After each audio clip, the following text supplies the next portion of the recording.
Natumaini umeamka salama, mtazamaji wa Zone Media. Karibu sana tujuzane yote ambayo yanajiri katika anga za kimataifa. Siku ya hapo jana Jumatatu, Wahouthi wa pale nchini Yemen walifanya shambulizi huko nchini Israel na kulenga eneo muhimu la Jaffa huko katikati kabisa mwa Tel Aviv. Sasa katika shambulizi la jana wameachia video ambayo inaonyesha namna gani kombora lililotumika jana kushambulia Israel lilivyorushwa, na walitumia kombora la masafa marefu aina ya Palestine 2 ambalo wanasema kwamba lilifanikiwa kufika malengo, lakini taarifa kutoka katika jeshi la ulinzi la Israel IDF wanasema kwamba walifanikiwa kudungua kombora hilo. Sasa katika video ambayo inaonekana, kasi ya kombora la Palestine 2 siyo ya kawaida, kwa sababu lilikuwa limerushwa katika mazingira ambayo ilitakiwa lifike masafa marefu zaidi kutoka Yemen moja kwa moja hadi Tel Aviv nchini Israel. Kutoka maeneo ya kaskazini magharibi mwa Yemen yanayodhibitiwa na Wahouthi hadi Tel Aviv ni karibu kilomita 1800 hadi 1200 hivi.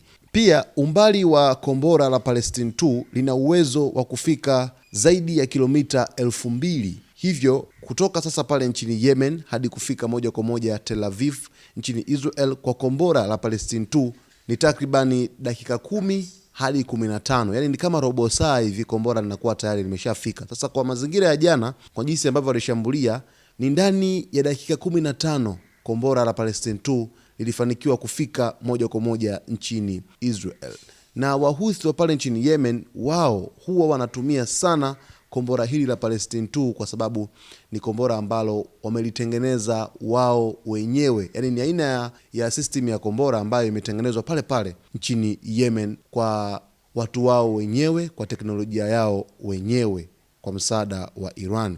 Kutokana na usitishwaji wa mapigano baina ya pande zote kati ya Israel pamoja na Iran, hata Wahouthi nchini Yemen nao watalazimika kuacha kufanya mashambulizi nchini Israel, lakini vile vile wameendelea kutishia meli zote za Israel katika bahari nyekundu, yani bahari ya Sham, kwamba zikipita hapo watazilenga moja kwa moja. Hakuna tangazo rasmi la kusitisha kwa operesheni zao ambazo wamezipanga katika bahari ya Sham mara tu baada ya Israel hapo jana kufanya mashambulizi nchini Iran.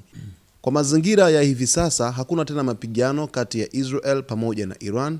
Endapo Wahouthi watalenga meli za Israel katika bahari nyekundu, inaweza kuchochea mvutano mwingine kati ya Israel peke yake pamoja na Wahouthi peke yake, kwa sababu Israel kama kawaida yao huwa hawakubali kushindwa, kwa sababu wataanzisha mashambulizi moja kwa moja kuelekea nchini Yemen, kiasi ambacho inaweza kupelekea maafa makubwa katika siku za usoni. Sasa hakuna utenguaji wowote wa kauli ambao umefanyika hadi hivi sasa, na tunasubiri kuona nini ambacho kitajiri mara tu baada ya jana pande hizo kuacha kupigana, na upande wa Wahouthi ulikwisha sema kwamba unaungana na mshirika wake Irani mwanzo hadi mwisho.